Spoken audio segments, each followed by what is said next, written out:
चंडीगढ़ में 3 अगस्त 2021 एक अनोखी पहल में विधायक राकेश दौलताबाद जनता द्वारा बनाया गया कानून संशोधन बिल सबके सामने लेकर आए। इस बिल को 3 अन्य निर्दलीय विधायकों रणधीर सिंह गोलन और धर्मपाल गोंदर और नैनपाल रावत ने भी प्रेस कॉन्फ्रेंस में मौजूद रहकर समर्थन दिया। हरियाणा में तेजी से बढ़ते नगरों और आवासीय बुनियादी ढांचे की आड़ में कुछ भ्रष्ट सरकारी अधिकारी और कुछ आरडब्ल्यू के पदाधिकारी गठजोड़ करके सालाना करोड़ रुपए की धांधलेबाजी कर रहे हैं। गुरुग्राम में 5000 रेजिडेंट वेलफेयर एसोसिएशन पर आरडब्ल्यू के पंजीकृत है और 2000 अकेले फरीदाबाद में जिला रजिस्ट्रार फार्मा और समितियों के कार्यालयों के साथ पंजीकृत है। देखिए पूरी रिपोर्ट। हिसाब से लेओगे, मैंने कहा आप बताओ उनका कैसा लोन लेना चाह रहे हैं, और उसके बाद मेरे पास कंपनी के फोन जो पैसा भरना ना पड़ा वो लोन।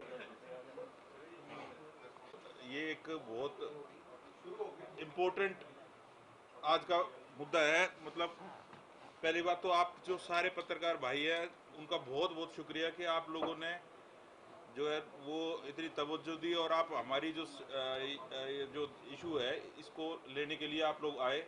इसके लिए सभी हमारे न्यूज़ चैनल का पत्रकार भाइयों का बहुत बहुत शुक्रिया।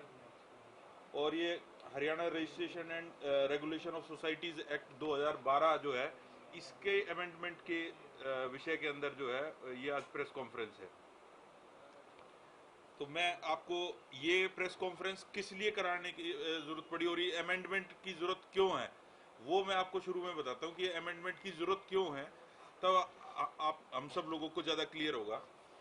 देखिए ये एक ऑफिसर्स का नेक्सस बन गया है करप्शन का।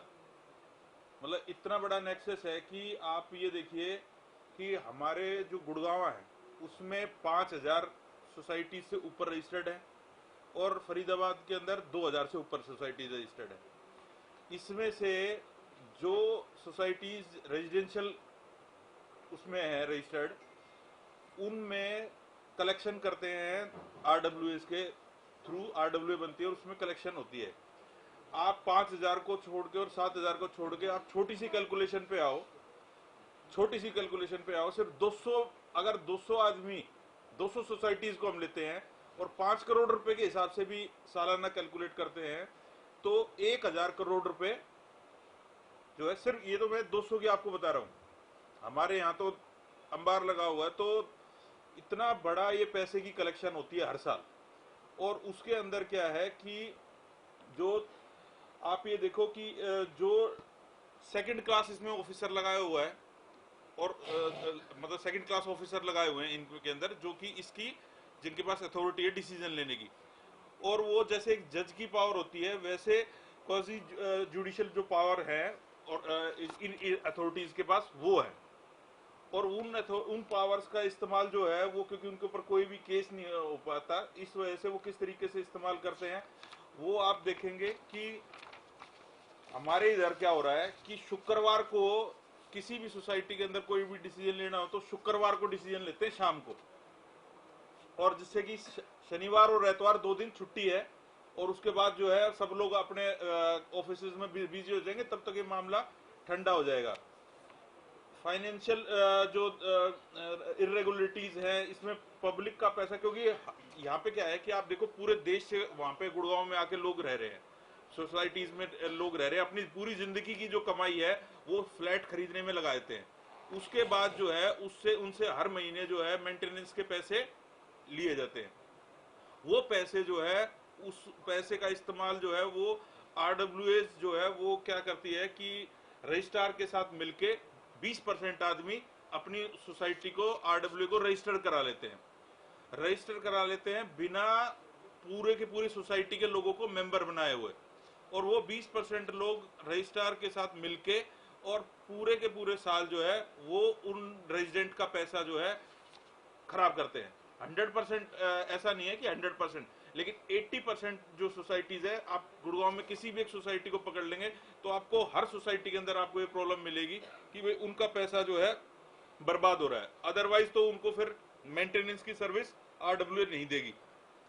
तो बिना जो है पूरे के पूरे लोग इलेक्शन के अंदर पार्टिसिपेट किए हुए बिना और आरडब्ल्यूएस जो है वो हर महीने कलेक्शन करती है पैसों का। अब इसके अंदर जो है वो आप देखोगे कि मतलब कंप्लायंस के नाम पे वहां पे लोग रिटर्न नहीं भर रहे हैं। अपनी जो वेबसाइट है उस पे किसी भी तरीके का फाइनेंशियल ब्यौरा नहीं दे रहे हैं। और जो आप जो एडमिनिस्ट्रेटर लगाते हैं वहां पे और जो उसके नीचे जो उनकी टीम लगती है उनको पैसा मिलता है हर महीने डिपार्टमेंट की तरफ से। वो कोई सरकारी आदमी नहीं होते। वो कितना पैसा मिलता है आपको एक बता, एक आदमी को एक बार में 45,000 रुपए दे रहे हैं और उसके नीचे 25 और 20,000 रुपए दे रहे हैं। और एक आदमी 8-8, 9-9 सोसाइटीज के अंदर जो है एडमिनिस्ट्रेटर का काम कर रहे हैं। 8-9 सोसाइटीज में आप देखिए कि उनको भी वो भी एक ऐसा बिजनेस बनाया हुआ है कि 2.25-3 लाख रुपए जो है उस आदमी को हर महीने जो है वो क्योंकि उनको रजिस्ट्रार जो है वो उनके साथ मिली भगत करके ही उन लोगों को जो है आरडब्ल्यूएस को परेशान करते हैं। तो वो पैसा भी उन्हीं के लोगों का और उन्हीं के लोगों का पैसा उन्हीं लोगों को परेशान करने में लगाया हुआ है एडमिनिस्ट्रेटर के थ्रू। आप ये देखोगे आरडब्ल्यू का मेंबर बनाने के लिए, आरडब्ल्यू का इलेक्शन कराने के लिए और आरडब्ल्यू डिसॉल्व करने के लिए हमारे यहाँ स्लैब बनाया हुआ है। इस काम के 5 लाख रुपए है, इस काम के 3 लाख रुपए है और इस काम का 1 लाख रुपए है। तो ये जो स्लैब है और आप ये देखेंगे कि इसके अंदर जो हम लोग क्या चाह रहे हैं कि इसके अंदर आप पहले इस विषय को समझे कि 1,000 करोड़ रुपए तो सिर्फ 200 सोसाइटीज का, जो एक सिर्फ में गुड़गांव की बात करें तो वो पैसा हर साल 1,000 करोड़ रुपए और आम जनता का, जो कि सब कुछ अपनी पूरी जिंदगी का पैसा लगा के और फ्लैट उसने खरीदा है और उसको हर महीने पैसा देना पड़ता है अपनी सुविधाएं लेने के लिए। उस सुविधाओं लेने की एवज में उनको जो है वो अपने ही जो मतलब कि अपने पैसे दो और खुद ही ब्लैकमेल होते हैं एडमिनिस्ट्रेटर के थ्रू और डिस्ट्रिक्ट रजिस्ट्रार के थ्रू। अब हम क्या चाहते हैं इस बिल के अंदर वो मैं आपको बताना चाह रहा हूँ। ये पूरा का पूरा जो सर्वे है ये बहुत लंबे समय में किया है और हमारे गुड़गांव के अंदर एक गौरव कालरा जी हैं और प्रवीण जी हैं। इन लोगों ने 12 आदमियों की कमेटी बना के 8 महीने के अंदर ये जो बिल की अमेंडमेंट है वो तैयार की है। 8 महीने इनको लगे हैं लगातार इस पे काम करने के बाद। अब फिर जब हमारा बिल तैयार हो गया तो हमने डिप्टी सीएम साहब को और सीएम साहब को ये जो है बिल हम दे चुके हैं उनको। और अब जो है विधानसभा स्तर में हम प्राइवेट मेंबर बिल जो है लेके आ रहे हैं। इसके अंदर हम क्या अमेंडमेंट करवाना चाहते हैं वो आप एक बार मैं चाहूंगा कि ध्यान से समझे। एक बार गौरव कालरा जी आप एक बार क्या अमेंडमेंट चाह रहे हैं वो एक बार आप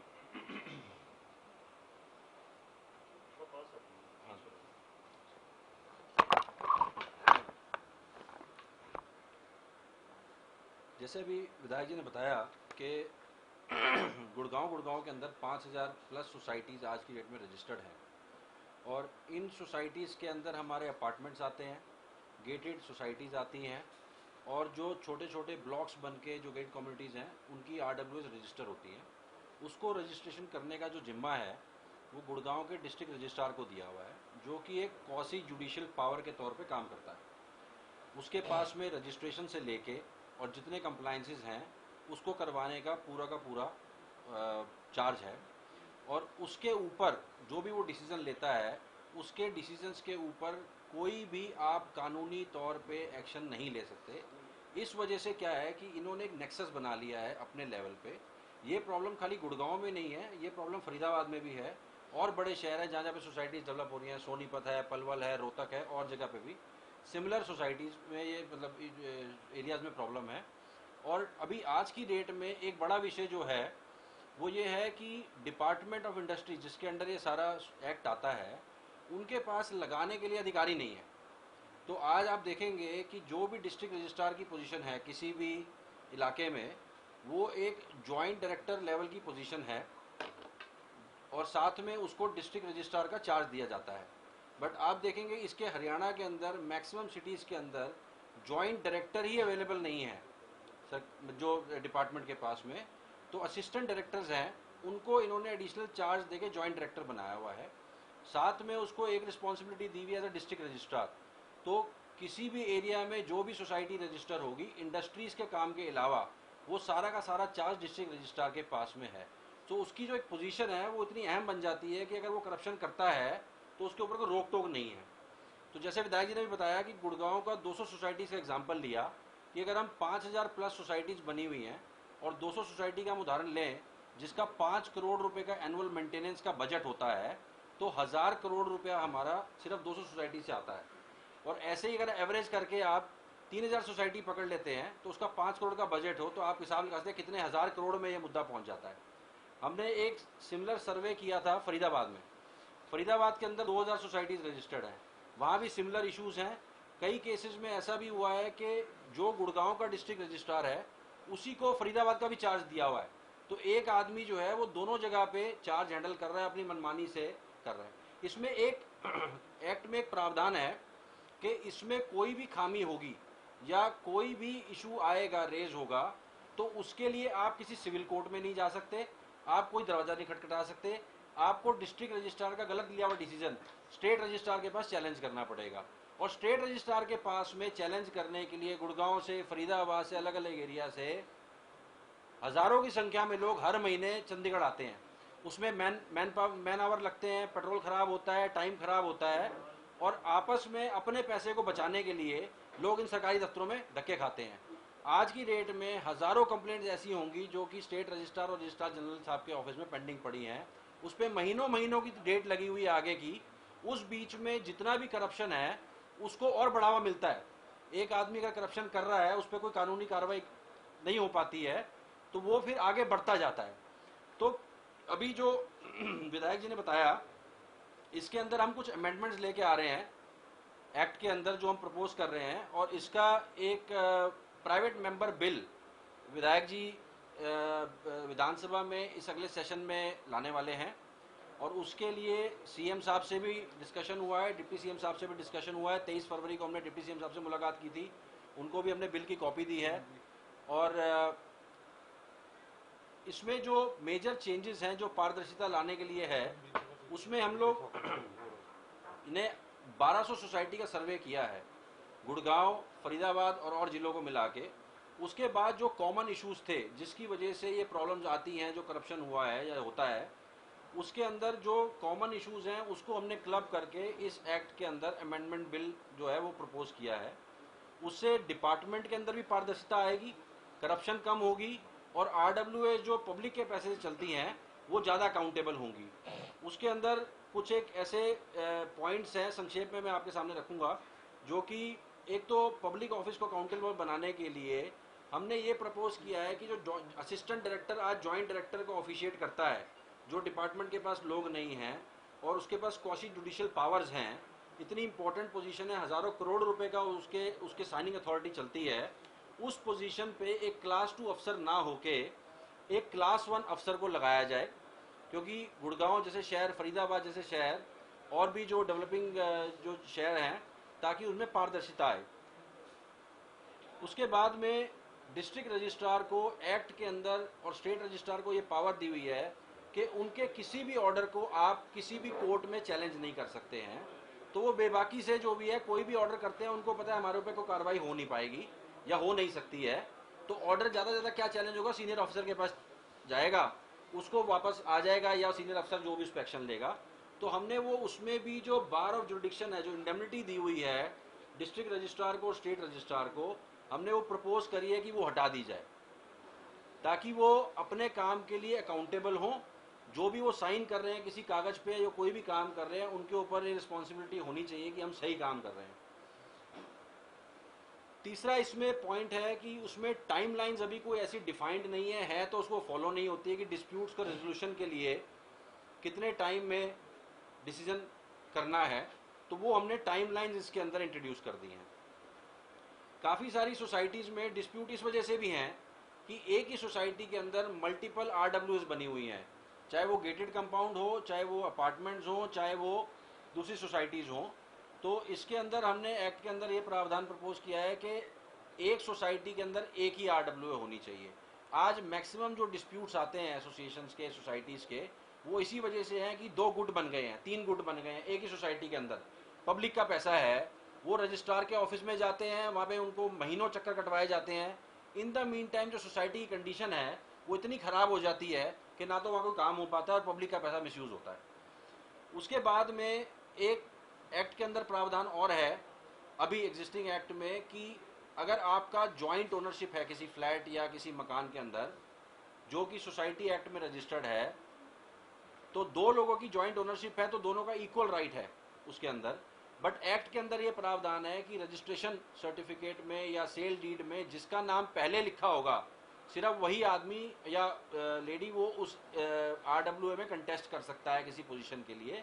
तो हमने वो प्रावधान भी इसमें से ख़त्म करने की वो बात रखी है कि जो भी जॉइंट ओनर है वो दूसरे की सहमति से वो उसमें अपना पार्टिसिपेट कर सकता है।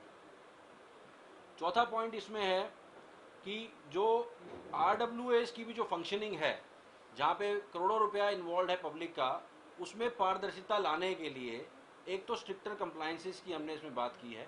दूसरा, आज डिजिटलाइजेशन का ज़माना है, सब जगह पे वेबसाइट्स बन रही हैं, आपके सारे सरकारी काम जो है हम ऑनलाइन हो गए हैं। RWA का जो ऐसा काम है वो कहीं ऑनलाइन नहीं है। 5, 10, 15 आदमी एक सोसाइटी में, कहीं पे 800 फ्लैट है, कहीं पे 600 मकान है, वो 20 आदमी आपको पूरा का पूरा कंट्रोल करते हैं। पारदर्शिता के नाम पे उनसे अकाउंटिंग का मांगा जाए कि पैसा आपका कहाँ खर्च हो रहा है, कोई हिसाब नहीं दिया जाता। ना ही डिस्ट्रिक्ट रजिस्ट्रार के ऑफिस में वो रिकॉर्ड पाया जाता है, ना ही डिस्ट्रिक्ट रजिस्ट्रार के ऑफिस में ऐसा कोई प्रावधान है या कोई प्रक्रिया बनी हुई है जिसके तहत ये पता चल सके कि इस सोसाइटी ने ना तो रिटर्न भरी है ना कंप्लायंसेस पूरे करे हैं, तो उसके खिलाफ कार्रवाई होनी चाहिए। तो एक तो वो प्रावधान है। दूसरा, इसमें ये हमने प्रपोज किया है कि हर एक सोसाइटी को, क्योंकि अब सब कुछ डिजिटल हो गया है, तो हर एक सोसाइटी को मैंडेटरली अपनी एक वेबसाइट बनानी होगी जिसके अंदर अपने सारे वो रिटर्न्स की कॉपी, फाइनेंशियल रिकॉर्ड सारे के सारे पब्लिक करेंगे ताकि पारदर्शिता आए, लोगों को पता लगे कि हमारा पैसा लग कहाँ रहा है। उसके बाद में अभी एक्ट के अंदर प्रावधान ऐसा है कि अगर मेरा पैसा किसी सोसाइटी में मैं दे रहा हूँ, या वो मेंटेनेंस के तौर पे हो, किसी और चीज़ के तौर पे हो, तो मैं सामने से जाके एसोसिएशन से उसका रिकॉर्ड नहीं मांग सकता। वो रिकॉर्ड सिर्फ डिस्ट्रिक्ट रजिस्ट्रार ही मांग सकता है और वो मांगता नहीं है। तो हमने इसके अंदर पारदर्शिता लाने के लिए ये भी कहा है कि कोई भी मेंबर, जो भी सोसाइटी का मेंबर है, वो जाके अपना सोसाइटी से रिकॉर्ड मांग सकता है कि उन्होंने पैसा कहाँ खर्च किया, क्या फाइनेंशियल उन्होंने ट्रांजैक्शन करी, या उन्होंने रिटर्न्स भरी कि नहीं भरी, कंप्लायंसेस पूरी कि नहीं करी। उसके बाद में जो सोसाइटी के एनुअल जो ऑडिट होता है, रिटर्न्स होती हैं, वो काफ़ी जगह गुड़गांव, फरीदाबाद में देखा गया है कि RWAs उसको पब्लिक नहीं करती, शेयर नहीं करती। वो भी उनको मैंडेटरली जो है जनरल बॉडी में अपनी रखनी पड़ेगी, उनका अप्रूवल लेना पड़ेगा, और उसके बाद वो जो है चार्टर्ड अकाउंटेंट जिसने वो एनुअल अकाउंट्स बनाए हैं उसकी उपस्थिति में, ताकि किसी को कोई सवाल पूछना हो तो चार्टर्ड अकाउंटेंट उसका जवाब दे सके। उसके बाद में जो मेंबरशिप से रिलेटेड डिस्प्यूट्स हैं उसकी अभी आज की डेट में जो एक्ट में प्रावधान है, सिर्फ एक एनुअल रिटर्न जाती है। पूरे साल में जितने मेंबरशिप में चेंज आए उसका कोई रिकॉर्ड डिस्ट्रिक्ट रजिस्ट्रार के पास में नहीं होता। इलेक्शन हो जाते हैं, इलेक्शन इलीगल अप्रूव हो जाते हैं, गवर्निंग बॉडी बन के आ जाती है, उसको पास कर दिया जाता है, और उसके बाद में फिर उसको डिस्प्यूट जब बनता है तो लोग चंडीगढ़ के चक्कर काटते हैं। तो इससे बचने के लिए क्वार्टरली हमने फाइलिंग का इसमें प्रावधान रखा है कि मेंबरशिप के जो रिकॉर्ड्स हैं, जो भी रिकॉर्ड्स हैं, वो आपको क्वार्टरली डिस्ट्रिक्ट रजिस्ट्रार के पास फाइल करने पड़ेंगे। देखिए अभी क्या प्रावधान है कि ऐसा नहीं है कि कोई सिस्टम फॉलो नहीं हो रहा है, इंडस्ट्री डिपार्टमेंट में प्रोसेस फॉलो हो रहा है, वेबसाइट बनी हुई है। आज किसी को रजिस्ट्रेशन कराना होता है उसको ऑनलाइन जाके ही रजिस्ट्रेशन कराना होता है, बट क्या है कि वो फॉलो नहीं हो रहा है प्रोसेस।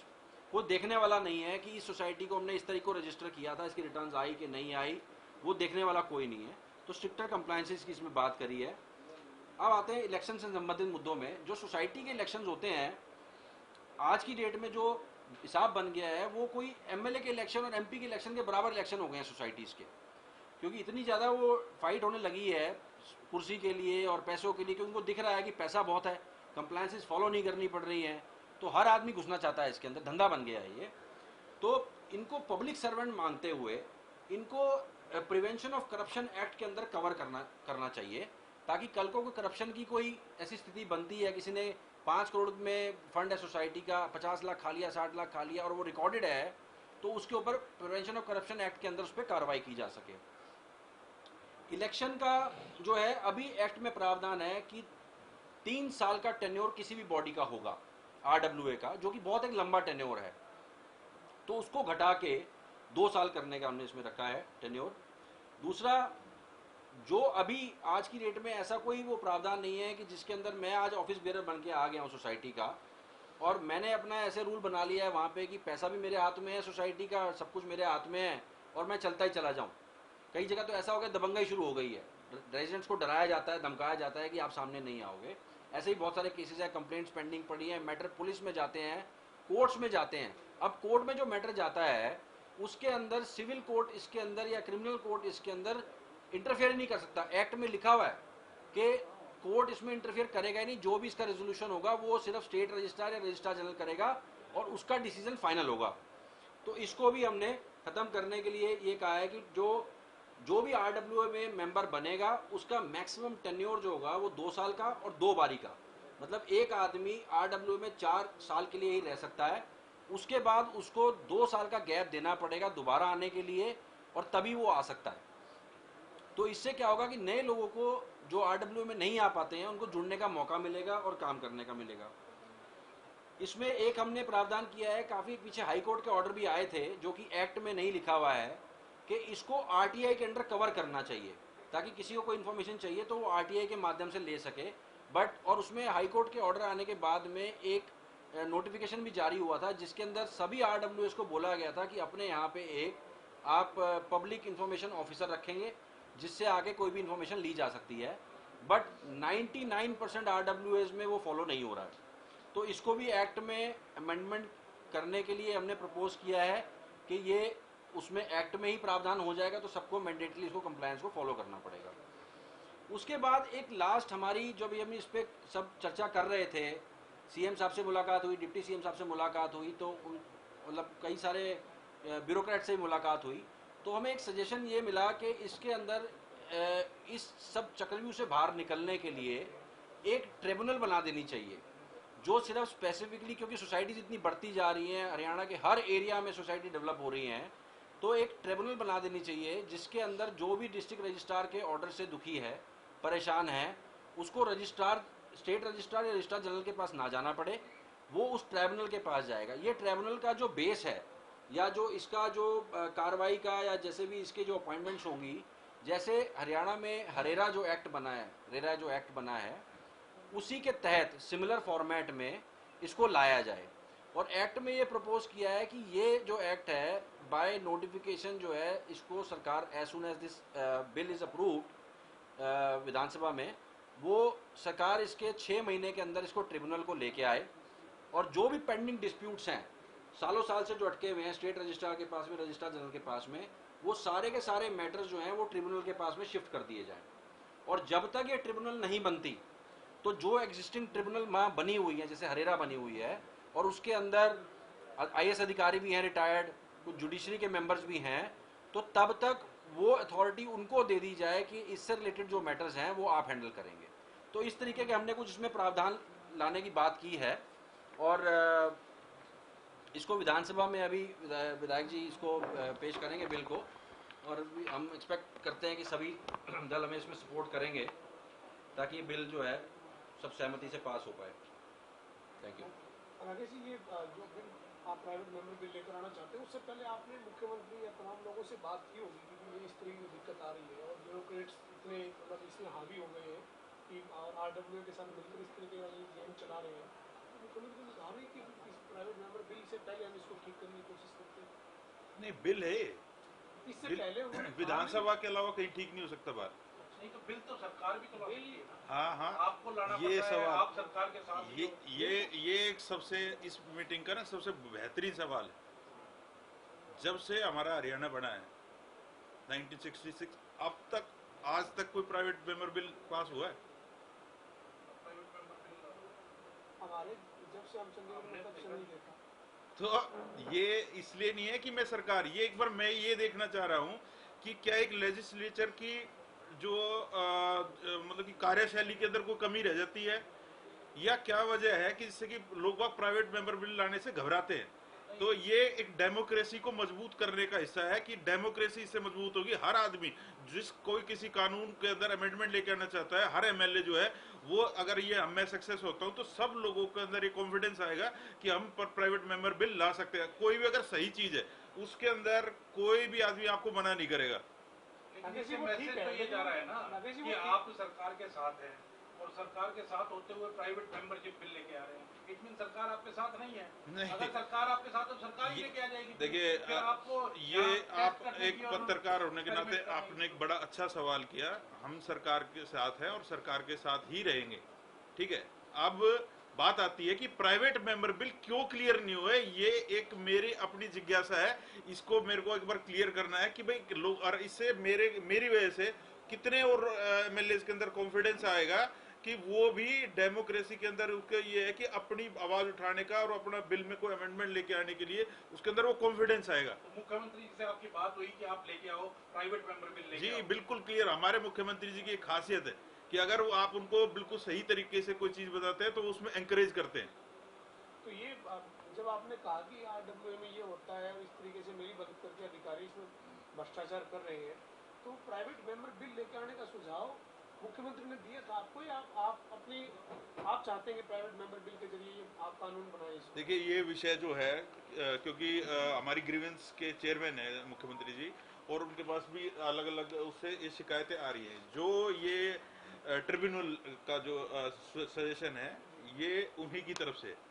हाँ जी। वो तो ठीक है। एक तो मतलब टू बी फ्रैंक बात कर रहे हैं, एक तो प्राइवेट मेंबर बिल ला करके आपकी ईगो शांत हो जाएगी। नहीं, ईगो या नहीं, तो फिर लोगों के अंदर कॉन्फिडेंस आएगा और एमएलए नहीं, तो के फिर अंदर सरकार ही हमेशा लेके के आए। लिए। तो फिर सरकार ही लेके आए बिल, सरकार लेके आए। अगर कोई गलत काम हो रहा है कहीं, आज आप ये देखो प्राइवेट मेंबर बिल का एक जो प्रावधान है और वो क्यों नहीं आज तक आया है, तो फिर इसका एक कॉन्फिडेंस और लोगों के अंदर आए तो ये आपको तो ये सबसे अच्छी चीज लगनी चाहिए कि मैं सरकार में होते हुए भी, सीएम साहब का भी उसके अंदर होते हुए मैं एक चीज का एक्सपेरिमेंट कर रहा हूँ। और अगर ये पूछा था कि एक्सपेरिमेंट कर रहे हैं क्या? हाँ हाँ बिल्कुल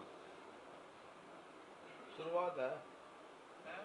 एक्सपेरिमेंट की शुरुआत है। नहीं, वो तो शुरुआत क्या है, ये तो पास होया ही है। फिर सरकार जब आपके साथ एक्सेप्ट भी हो जाएगा, पास भी हो जाएगा। आपका भी साथ चाहिए। विधायक जी, एक प्रेस कॉन्फ्रेंस की थी भीम सिंह राठी नाम के व्यक्ति ने, उसने आपके अच्छा, मैं उसका जवाब देता हूँ। इससे पहले मैं आपको बताऊं, मैं एमएलए हूं, मेरे दो ही काम है लॉ मेकिंग, लॉ में अमेंडमेंट और इम्प्लीमेंटेशन पे चेक। अगर आज मैं उनमें से एक ये काम करने जा रहा हूं तो आज पत्रकार भाइयों को तो सबसे ज्यादा खुशी होनी चाहिए कि एक एमएलए वाकई में प्राइवेट मेंबर बिल लाके अपना काम कर रहा है। नहीं, अच्छी मेरे बात दो ही तो काम है। लेकिन आप सरकार के भी साथ हो ना। हाँ, जैसे लेकिन विपक्ष- एक्सपेरिमेंट अगर कोई नहीं करेगा तो उस फेलियर के कैसे समझेगा उस प्रोसेस को। जब आपने मुख्यमंत्री को कहा भ्रष्टाचार हो रहा है आरडब्ल्यूए में, तो उसके बाद उस भ्रष्टाचार को रोकने के लिए प्राइवेट मेंबर बिल लाना ही तो कोई आखिरी रास्ता नहीं है। उससे पहले कार्रवाई की सरकार बात ही कर देती करी। कार्रवाई। आपको पता हो तो जब ये बात उनके पास गई तो हमारे डिस्ट्रिक्ट रजिस्ट्रार जी को सस्पेंड कर रखा है, आज मतलब आपकी इसी मांग के सस्पेंड किया हुआ है। जो वहाँ पे लगभग 17 साल से कार्यरत थे। कोई एक गुड़गांव का डिस्ट्रिक्ट रजिस्ट्रार नहीं है, हर जिले में डिस्ट्रिक्ट रजिस्ट्रार होंगे, फरीदाबाद में भी होंगे, पंचकुला में भी होंगे, वो सस्पेंड क्यों नहीं हुए? तो इस नहीं, मैं गुड़गांव का एमएलए हूँ ना। गुड़गांव का एमएलए हो, लेकिन मुद्दा तो पूरे प्रदेश का उठा प्रदेश का है। भाई साहब, उसमें मैं छोटा सा पॉइंट रखूंगा, सॉरी मैं बीच में इंटरप्ट कर रहा हूँ। जो गुड़गांव का डिस्ट्रिक्ट रजिस्ट्रार था वो पिछले 20 साल से गुड़गांव में स्थापित था, अलग अलग पोजीशंस पे। उसका 20 साल से ट्रांसफर नहीं हुआ था और उसी को फरीदाबाद का भी चार्ज दे रखा था। तो बेसिकली क्या है कि जब ये मुद्दा उठा, जब चीजें गई, तो फरीदाबाद में भी चेंज आया, गुड़गांव में भी चेंज आया, अब धीरे धीरे सब जगह आएगा। तो लॉ जो मेकिंग और इम्प्लीमेंटेशन का जो प्रोसेस है वो कहीं ना कहीं से स्टार्ट करना पड़ेगा। जब प्रेस बुलाई थी सबको यही अचरज हुआ था कि आपको मतलब प्राइवेट बिल लाने की नौबत क्यों आ रही है जब ये आप सरकार के साथ। ये वैसे सबसे ज्यादा खुशी पत्रकार साथियों की होनी चाहिए कि ये आपके स्टेट के अंदर एक ऐसे एक्सपेरिमेंट हो रहा है जिससे कि हमेशा एक एमएलए के अंदर कॉन्फिडेंस रहेगा कि मैं भी किसी भी लॉ के अंदर जो दिक्कत कर रहा है उसके अंदर अमेंडमेंट करा सकता हूँ या नया लॉ का एक्ट लेके आ सकता हूँ। एक्सपेरिमेंट नहीं है तो मुला कुश्ती है, सेटल्ड मैच है, मतलब पता तो है ही सरकार को। चलो, पास हो रहा है, आपने लड़ा, उन्होंने पास लड़ा। हाँ बहन जी, एक प्रेस कॉन्फ्रेंस हुई थी कुछ दिनों पहले पंचकुला में, उन्होंने कहा कि एक आरके एंड कंपनी नाम से जिसमें आप डायरेक्टर हैं, उसके द्वारा एक ठेका लिया गया, बावजूद कि आप सरकार में है, तो इस तरह के आरोप लगाए गए हैं। इन आरोपों पर आपका क्या कहना है? बहन जी देखो, ये भी आपने बड़ा अच्छा सवाल किया, लेकिन मैं इसका पता है इस चीज को पहले क्यों नहीं आप जब वो इस बात को मेरे ख्याल में महीना या 20 दिन हो गए ना आसपास, 15 दिन। आज के दिन लोगों को क्या आदत हो गई है, जैसे मैंने सफेद कपड़ा पहना हुआ है और मेरे सामने कीचड़ है, तो सामने वाला क्या है कि बड़ा आसान है, उसको पत्थर मारा और वो कीचड़ आके आपके सफेद उसके ऊपर लग गया। बड़े जिनका समाज में नाम है, जिनका राजनीतिक या कैसे भी कद है, आज के दिन लोगों को उनके ऊपर ब्लेम करके अपना नाम कमाने की एक ये होड़ सी लगी है, जो कि बिल्कुल गलत है। इसी को ये एनकरेज ना हो, इसके लिए हमने इसका जवाब नहीं दिया, लेकिन क्योंकि आज ये हमारा अपना एक्ट का विषय था, तो मैं आप इसका जवाब आपको बता देता हूँ। हम urban local bodies ULB act 1994 के अंदर आता है, जिसमें कि 9A फॉल नहीं करता, जिसमें कि 9A फॉल नहीं करता। आपके पहले सवाल और आपका किसी भी, मेरे दो जवाब है, दूसरे जवाब, दोनों जवाब सुनने के बाद आपका शायद कोई सवाल ही ना रहेगा। तो जो लोकल बॉडीज के अंदर किसी भी आदमी को, कोई अगर चुना हुआ नुमाइंदा है, उसको काम ना करे, ऐसा कोई कानून नहीं है। दूसरा ये कि करप्शन, जिसके कि मैं सख्त खिलाफ हूं। आप ये काम जो है ऑनलाइन भरा गया और ऑनलाइन है, आज भी ऑनलाइन और हमेशा ये ऑनलाइन रहेगा, तो इसके ऊपर जाके आप चेक कर सकते हैं सारे के सारे डॉक्यूमेंट जो हमेशा आपको अवेलेबल रहेंगे। तो इन दोनों चीजों के बाद भी अगर कोई आदमी समाज के अंदर, एक चुने हुए आदमी को अंदर अपनी वो बनाने के लिए इमेज और इस तरीके के करे, तो ऐसे में मैं आपसे भी ये रिक्वेस्ट करता हूं कि गलत आदमियों को इंकरेज ना करें, जो गलत तरीके से लोगों के अंदर अपना बेस बनाना चाहते हैं।